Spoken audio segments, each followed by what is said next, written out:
Well, you can't win them all. Giannis Antetokounmpo scores over 40 points. The Chicago Bulls lose their first game in group play in the NBA Cup. We're going to talk about it all and more on today's Locked On Bulls.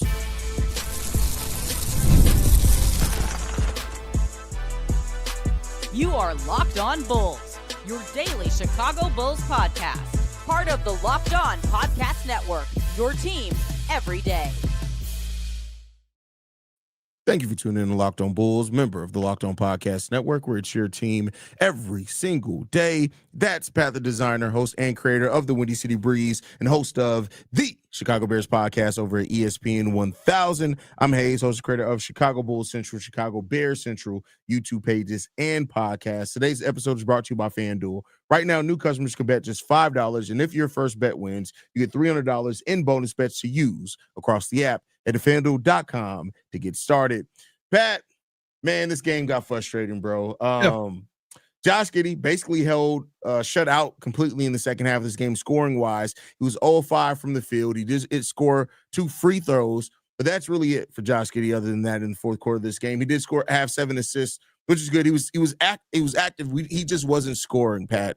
And one thing that we have seen from Josh Giddey that we do need is, as it stands right now, we need his scoring consistently to keep defenses honest, at least until Kobe White comes back or unless a big player steps up. Now, Giannis did have 20 points in this game, but he was kind of quiet in the fourth quarter of this game as well. How'd you feel about this game overall? Yeah, it felt like a game where the Bulls were out of rhythm. I actually thought, defensively, they still did a pretty good job. Overall, listen, it's Giannis. I saw people like losing their mind, saying, "Oh, you should have done this. You got to do this to defend Giannis." It's Giannis. Like there was one play literally where he missed a layup, established himself back in bounds, grabbed the ball under the rim, and just put it back up into the rim. Like there's not much you can do about that. But I thought the game plan for the most part was pretty good. Defensively, trying to slow the Bucks down. Really only got away from you crazy when they were trying to rack up a bunch of points at the end for the NBA Cup. Mm-hmm. But on the flip side of that, offensively, I thought there was no rhythm. I thought it was completely disjointed.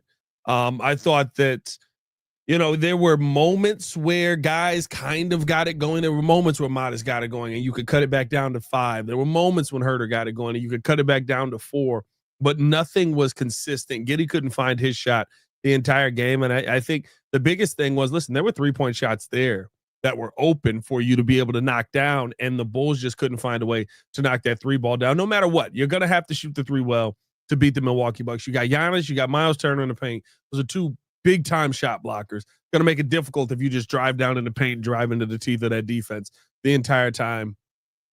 I thought this was the first game of the season that I could definitively say we really missed Kobe White tonight.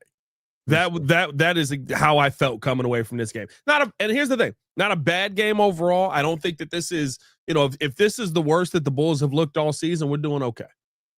Yeah, I mean, it's just the offense, like you said, definitely looked disjointed. We couldn't really buy a bucket when we needed it the most, and sometimes we were getting stops, which, depending on how you want to look at that, it's promising. Like there were times where we were getting stops, we just couldn't score when we got those stops, and then they came back and scored, or we gave up some second chance points. But just gotta highlight that when you look at how things went in this game, the Bulls did lose off second chance points, 20-11. Yeah. We won off fast break points. We won off bench points.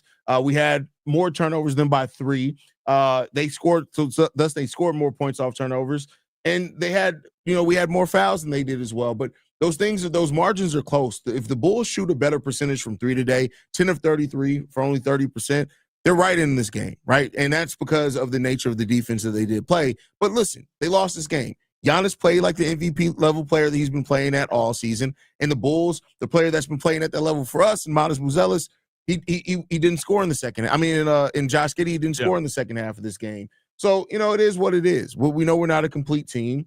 We're still, we're still finding a way. We weren't going to win them all. And, sometimes some of these losses like this are good. Like we saw the Bulls really rebound from the last loss. So we'll see if they can do it again. Yeah, listen, you got a game coming up versus Cleveland, and we know what tomorrow, the back-to-back game. Cleveland coming off a back-to-back game. They won their game tonight.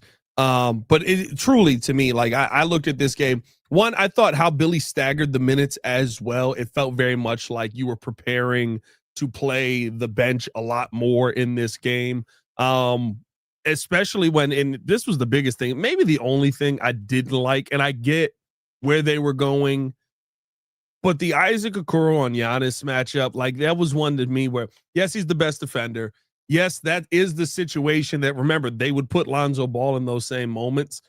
I just don't think Okoro has it for that. And Giannis had him in foul trouble the entire game. You really were never going to get literally the entire game. Like, you never were going to get a solid defense when I feel like that was the focal point of your game plan.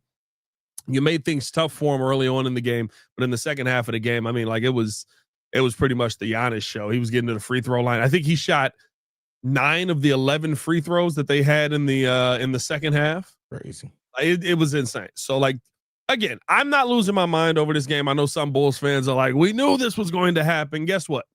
There's a superstar on one of these teams, and it ain't yours, and he played like a superstar tonight.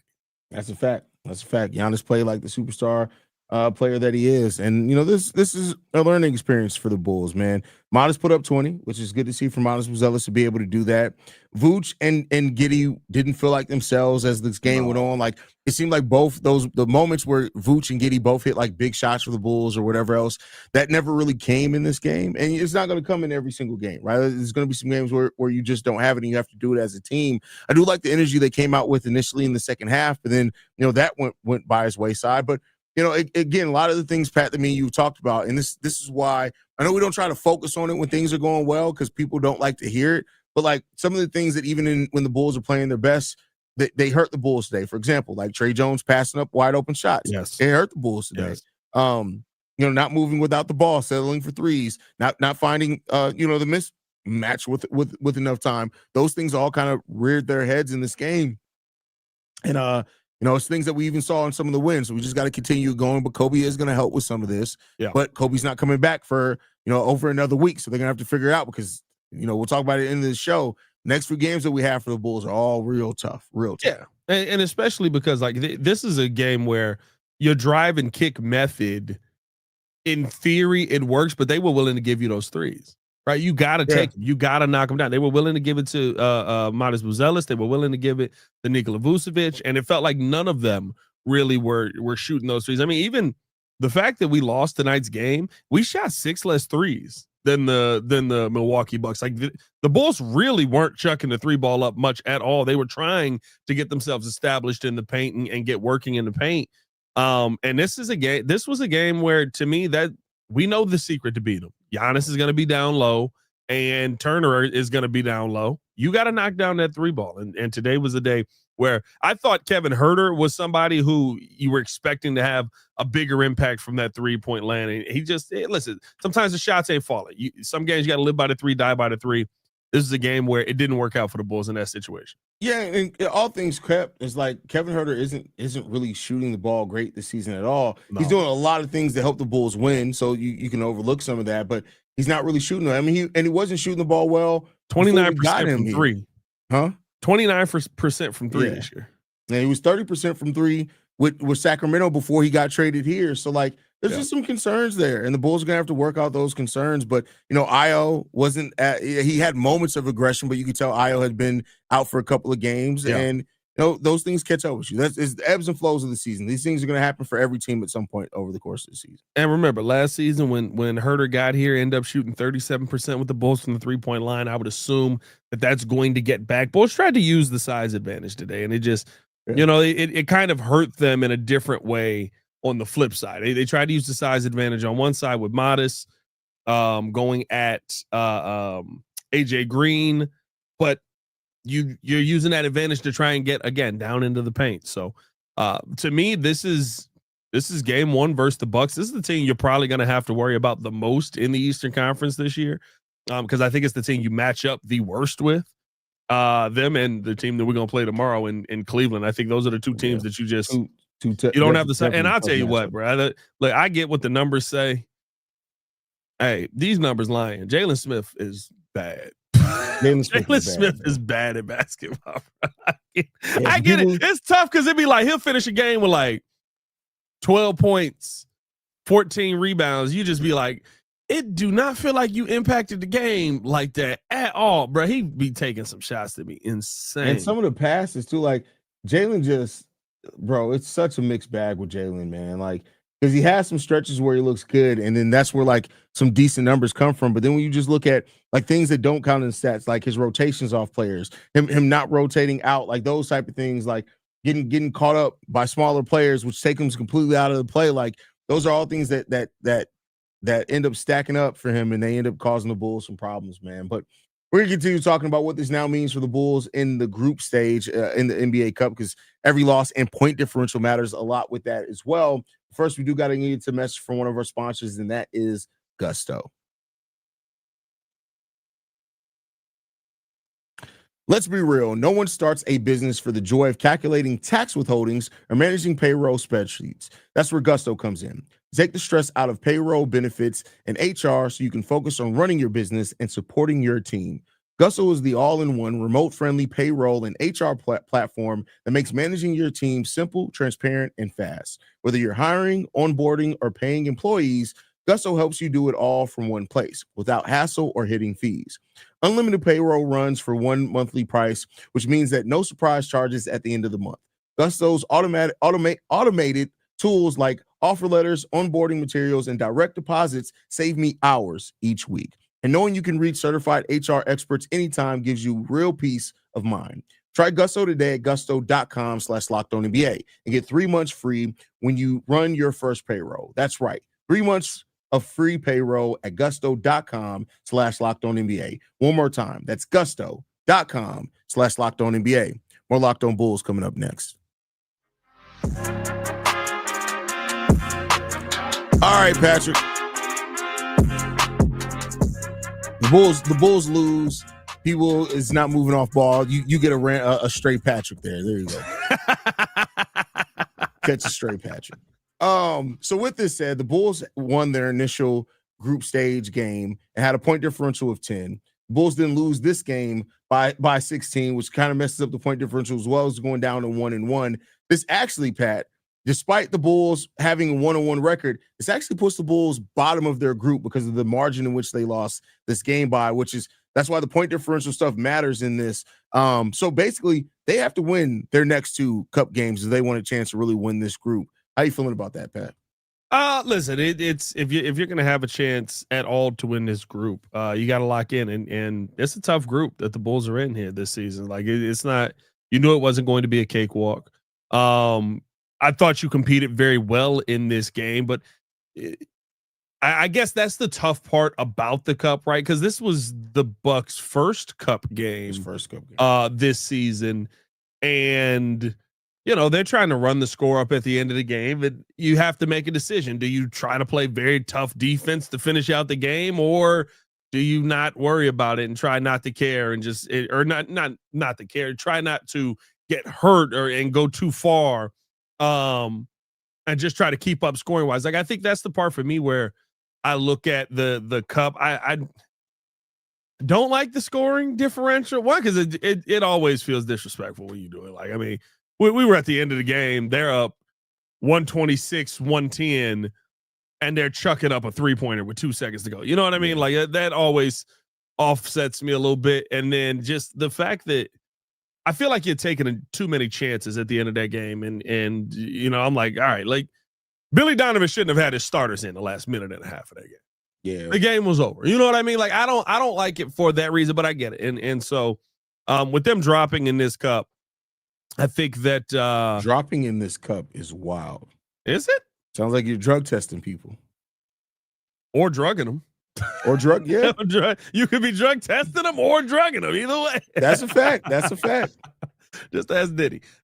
With them dropping in the cup race right now, I think that it's going to be very difficult for them to get back in this, because this is a Bucks offense that now has the number 1 spot. That scores a lot of points. Yeah.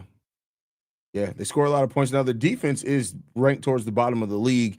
So, they are susceptible. But I think now with the Bulls losing this game, unless they blow out their next 2 games in this cup play, their best is probably a wild card. They can hope to try to get to a wild card, and we'll see if they can do that. But let me ask you this, Pat. Is this something you think the Bulls should be fighting for and competing for? Is to try to get in the Cup Finals? Yeah, I think you should be fighting and competing for it. I mean, like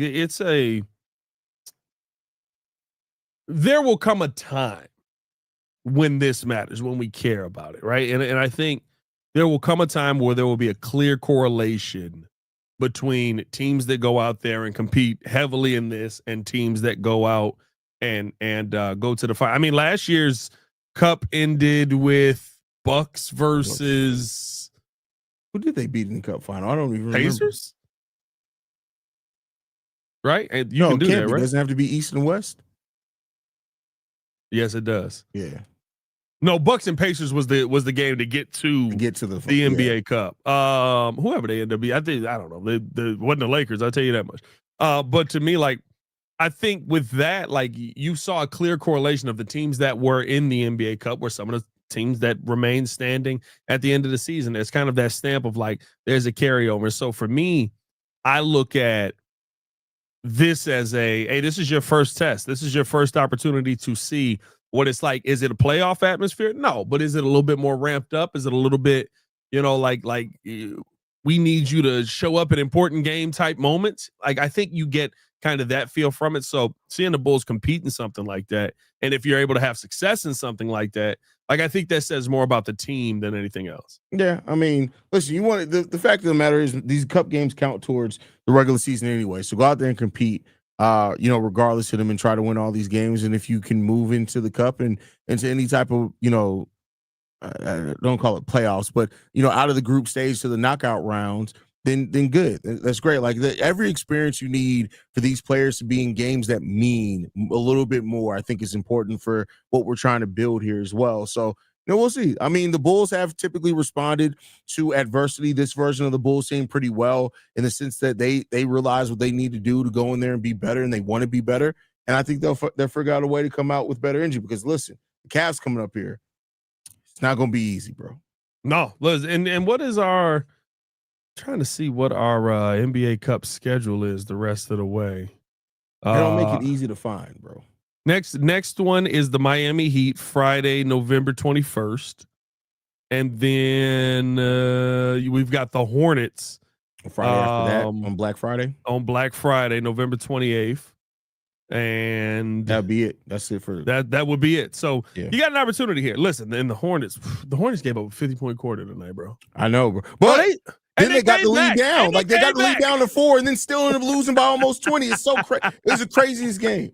The Miami Heat are a team that can get out there and score the basketball as well. And I think that's really the reason to bring that up. And the Hornets suck. Like, bro, they look like they're not a basketball team, bro.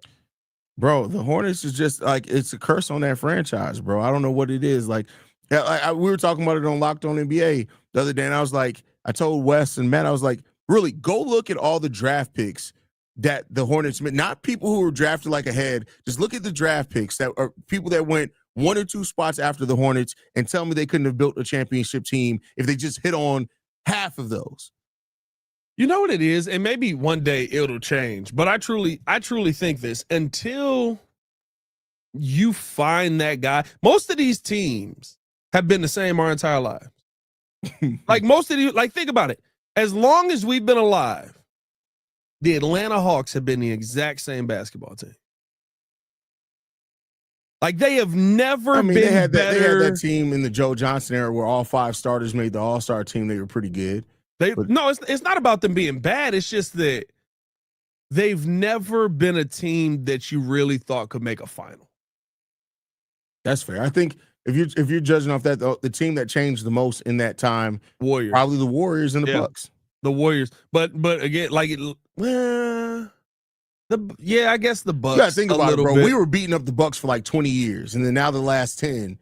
They've been a lot better of a team. Yeah, I guess I would throw the Bucks in that conversation, but like, most of these teams, like, for our entire lives and for most of their franchise lives, have been very, very similar. Celtics have always been the same. Magic feel like it's either you suck or you got a generational piece. You know what I mean? Like, it's just weird to me, like, that the Clippers have always been the redheaded stepchild that's never gonna win a championship. Guess what they are this year? Exactly. You know what I mean? Like, it's one of those things I always look at, that I look at, like, it don't make sense that you never figure it out. But it's like you said, the Hornets have passed on a Hall of Fame team. Hall of Fame, yeah, easily.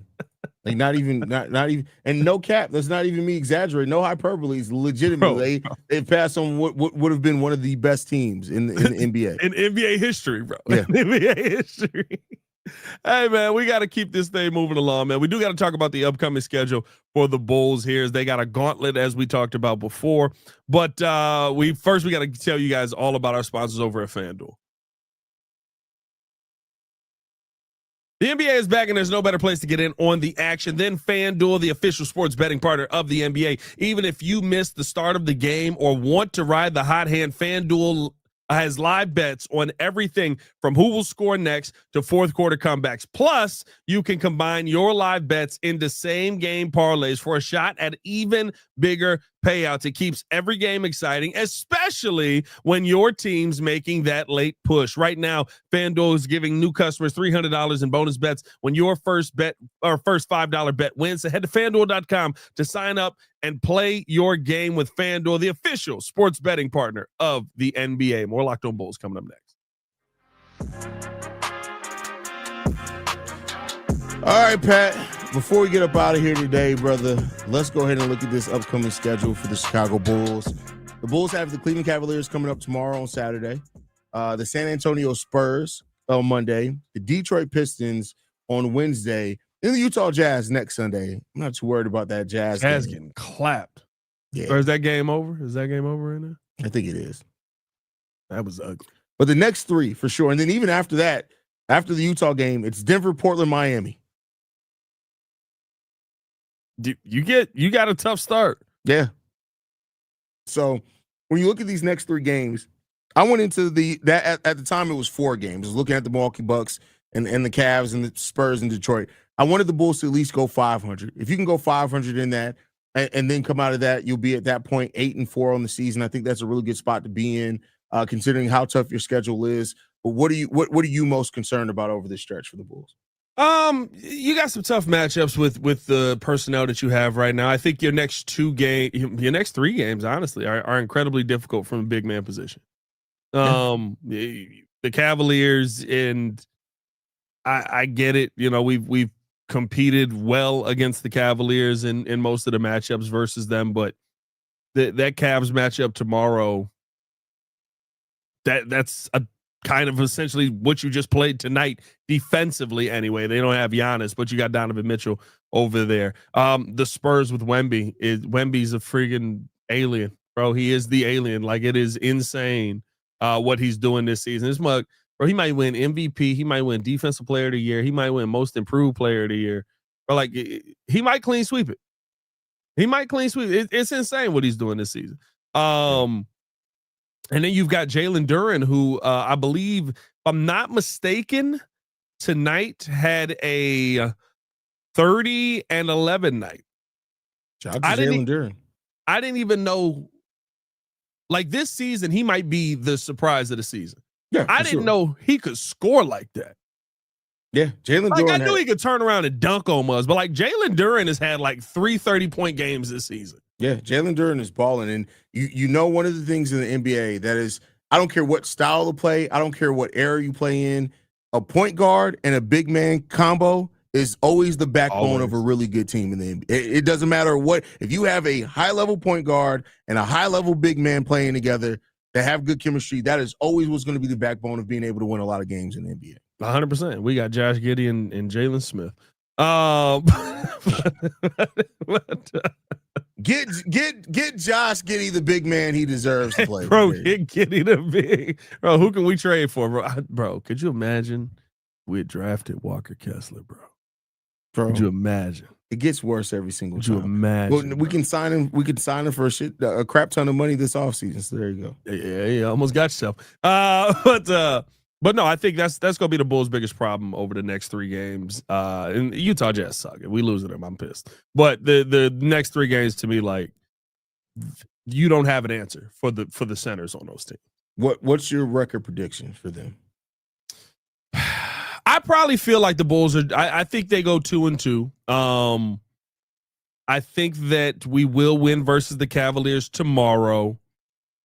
I actually think they can beat the Spurs because the Spurs are, while they're figuring a lot of stuff out and they are playing at a very high level, I think the Bulls defense does a lot versus a lot of the other guys. There's nothing you could do versus Wemby, but like I think the Bulls defense can really affect like what a Devin Vassell or a Stefan Castle or Jeremy Shohan want to do. You know what I mean? I think our defense does really well for that. Wemby's going to be freaking standing at the free throw line, knocking down jumpers all day. So that's, you got to live with that. It's GG's.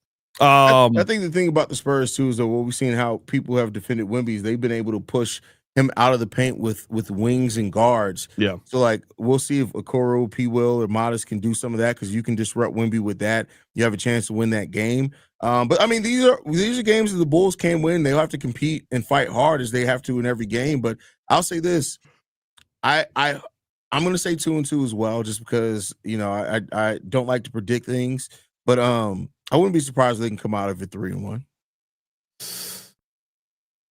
Jazz, Spurs, and Cavs. I mean, I think we can beat or the Jazz, Pistons Spurs, too. and Pistons. We beat the Pistons before, so yeah. But going to Detroit, I think that's that's a little bit different. That's about to be a little different beast, and they was not thrilled after that loss to us the first time. Very true. So I think, and listen, I love it. I love the matchup. I hope that we do find a way to beat them. That's if I would rather lose to the Jazz than lose to the Pistons. I feel that. I would rather us beat the Pistons, but if we find a way to go 3-1, I mean, listen, you're in a great spot because that is a situation where you could go 0-3 just as easily. Absolutely. So we'll see what ends up happening there. But hey, man, appreciate y'all for tuning in and showing love. As always, hit that like button, subscribe to the page, leave a 5-star review. Y'all know what to do. Follow us on everything at Locked On Bulls. You can follow me on everything at Pat the Designer. Unfortunately, no dub song tonight. You guys can follow me at CEO Hayes. Locked On Bulls is free and available on every podcasting app and platform of your choice, as well as YouTube, the Odyssey app, Amazon Fire TV, Roku TV, and Fubo TV. Basically, anywhere you want it, you guys can get it. We'll see you guys tomorrow after the game, y'all. Peace. Peace.